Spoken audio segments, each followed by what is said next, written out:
name's Kaylee. Today I'll be discussing my classroom management plan, and I'll begin with my philosophy of teaching and learning. So the best teachers and educators that I've learnt from throughout my primary schooling education and studies have had many attributes in common. These attributes included, but were not limited to, having respect for everyone, being open to all views and opinions, believing in equality, and leading by example every day. As I've had the privilege to witness these incredible people throughout my life, I believe I've taken in these values and attributes to use within my own teaching. I believe that every child deserves an education, and this education should be given within a safe and secure environment. I believe that students should be able to take risks and have the chance to extend themselves every day in order to learn about their strengths and weaknesses so that they can develop further as an individual. I want students to be motivated and to love learning. I believe that effective learning takes place when a teacher or educator understands that every student has distinct needs, as each person is an individual. When it comes to learning, every person has a different learning style, and they take in and grasp information at different rates. It is this understanding that will not only help to educate students, but to also help create lessons that are beneficial as well as authentic. I also believe that effective learning takes place when a student knows that their teacher is always available to talk, discuss, and give advice. It's important for students and teachers to have an open and trusting relationship, which in turn also helps with behaviour management.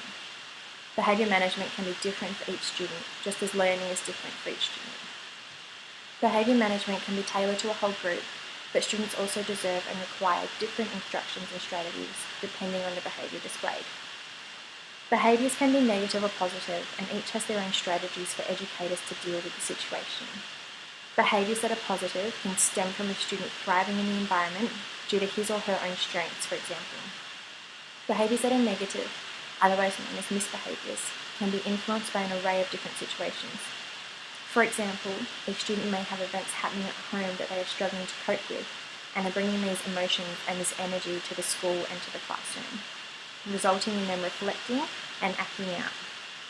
It is important for students to understand that particular behaviours cannot be tolerated, but this needs to be taught in an educational and positive way by the educator. I also believe that classroom management should be developed around the basis of leadership represents behaviours tolerated.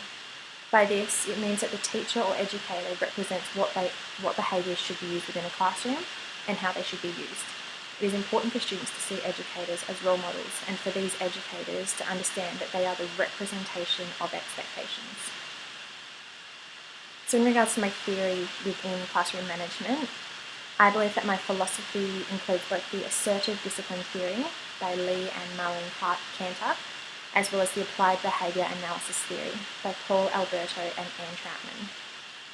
As reflected in our classroom management books, each of these theories show that children need and require behavioural limits and classroom order, as well as the philosophy being that behaviourism underpins all children's actions. I also believe that it is important to reflect a cognitive learning theory within the classroom to encourage children to think for themselves by using the guidelines and instructions provided by the educator or teacher to keep students on task.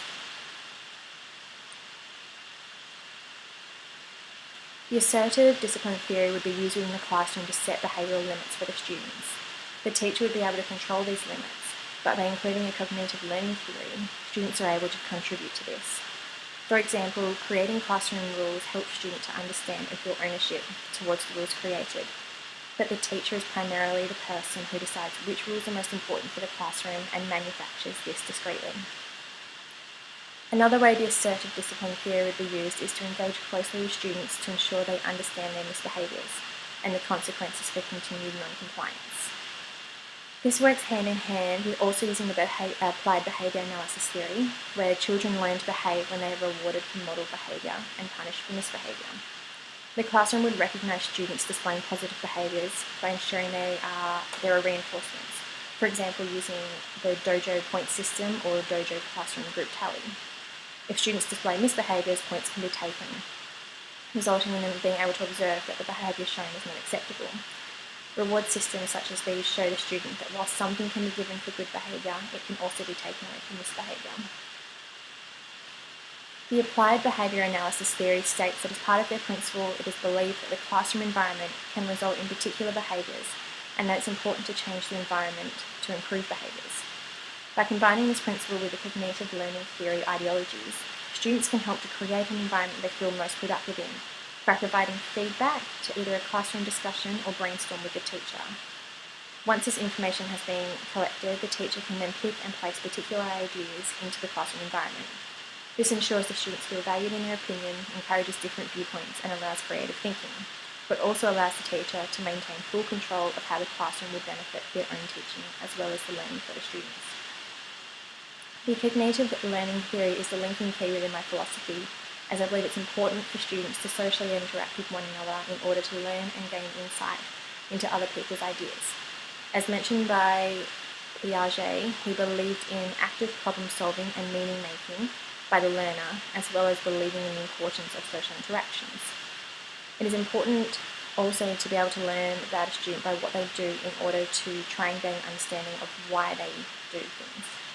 Students should also be allowed the opportunity to think for themselves and display or show what they as an individual believe in, which in most cases allows students to bond together and respect one another with more acceptance. So within my practice in my classroom management, my preventative strategies include having classroom rules that are set out at the start of the year, having job role charts to allow students to feel responsible, teachers' responsibility in the classroom, and this is a life skill that students will need throughout their lives. We'll also have organisational routines, so students of all ages need a set routine to begin and maintain focus for their day. By establishing organised routines earlier in the year, students are able to feel that they belong more quickly and more easily. Routines such as having the daily schedule listed on the board with the times of each event next to it so students can prepare themselves, as well as having tubs organised for each subject for students to put their workbooks in. Tubs like these work more efficiently instead of students having their books in their own individual trays because there is less traffic if a few students hand the books out rather than all 28 students. My teaching strategies include my teaching style, so I believe that as a teacher I play the role of being a facilitator within the classroom to help promote self-learning and to help each student develop their critical thinking skills and to retain knowledge for future lessons. The role of the teacher as the facilitator has many pros.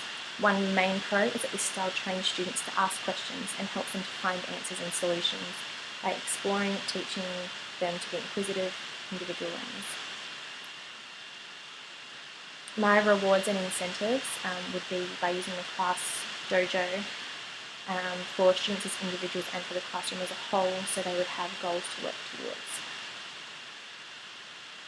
My positive learning environment, so in regards to my seating arrangements and classroom style, Piaget believed that social interactions are very important for children, particularly within school environments. So school environments such as the classroom are where students spend the majority of their time, and while students do have social interactions during recess and lunch, they spend the majority of their day within the classroom. And I believe that social interaction is important because it allows students to be active participants in the learning process, which means being involved in the questioning and the creating. This way, students create their own personal understanding of the context. My classroom would be arranged with students sitting in groups. These groupings are pre-arranged and have students for each group who can help other students, as well as students who regularly require assistance and can at times gain this from their peers, rather than having the teacher as their first point of contact. The students within each group should be able to work as a team when required, and each group has students with leadership characteristics for group assignments and tasks. The front of my classroom would have a large carpet area, so this would be where interactive learning would occur, where main instruction is given as a group, and then anyone who needs to stay behind to work further with the teacher can do so. Thank you for listening to my presentation on classroom management.